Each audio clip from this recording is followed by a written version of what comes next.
Princess here, and tonight we're gonna go over an article that I find interesting and thought you might as well.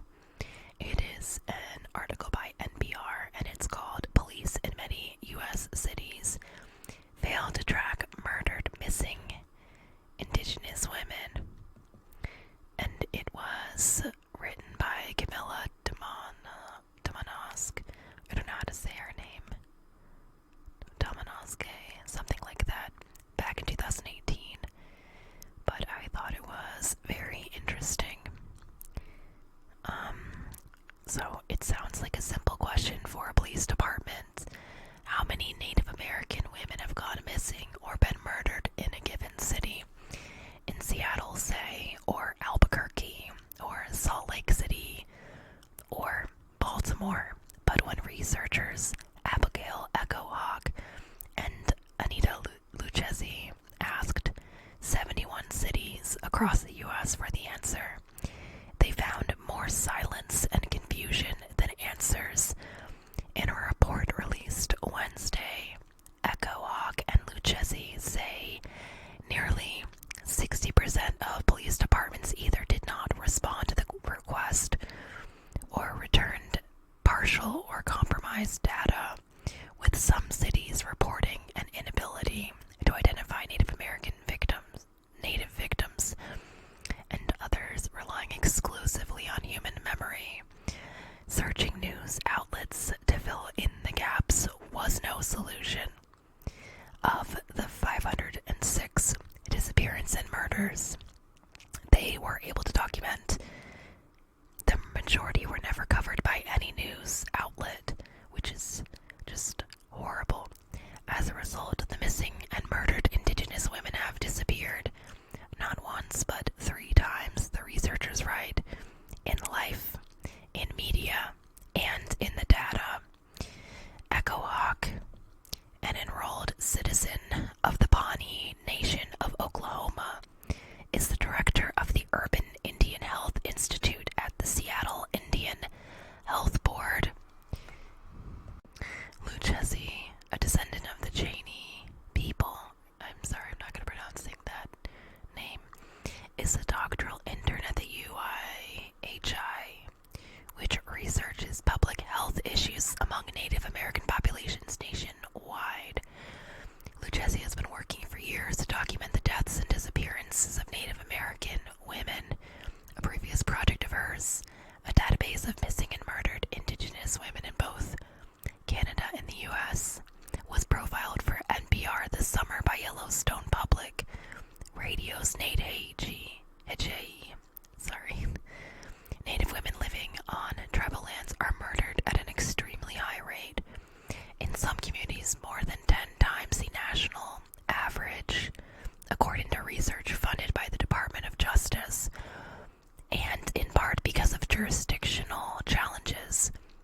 The disappearances can be hard to track and prosecute, but the new project is unique because it's focused on cities.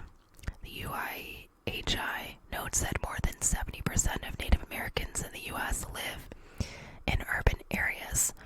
So much of the conversation on this issue has been focused on reservations. Lucchesi says, this is happening to our urban women too. It isn't just a matter of jurisdiction, it's a matter of racism. It is. As Hagee wrote this summer, spend time in Indian country and you'll hear this story over and over. A niece, a daughter, or a cousin who was taken quickly and violently from this world.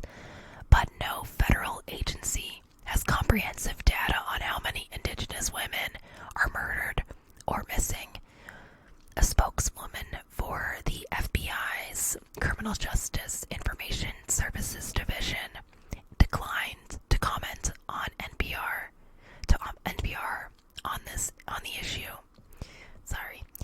And the problem isn't limited to the U.S.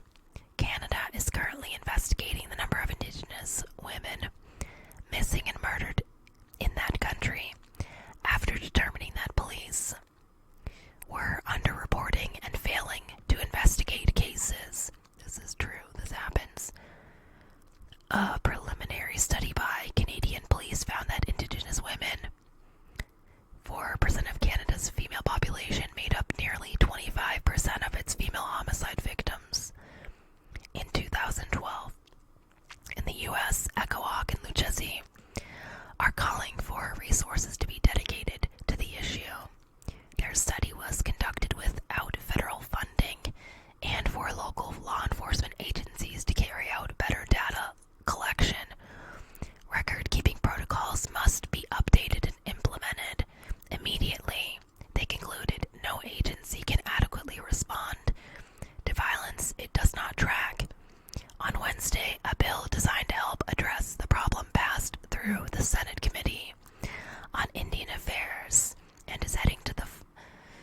House Senate for consideration. The measure called Savannah's Act calls for new protocols on reporting crimes against Native Americans, among other improvements.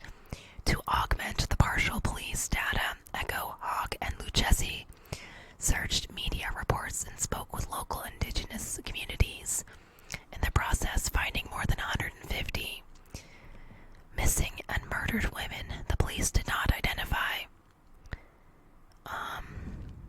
They ultimately identified 506 missing and murdered indigenous women in those 71 cities, but they cautioned, given the significant limitations of data, that it's far too short of the true total.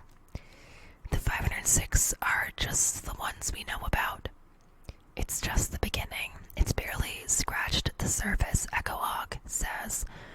I know that there are hundreds, thousands and more that aren't in this data and haven't been captured.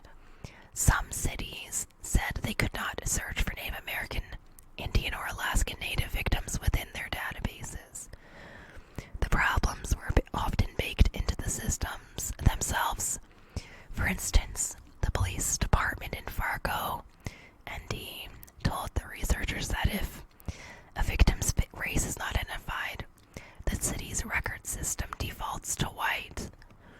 Other cities returned data that appeared to conflate indigenous Americans with Indian Americans with surnames such as Singh. In some cases, police departments did not distinguish between missing or murdered women.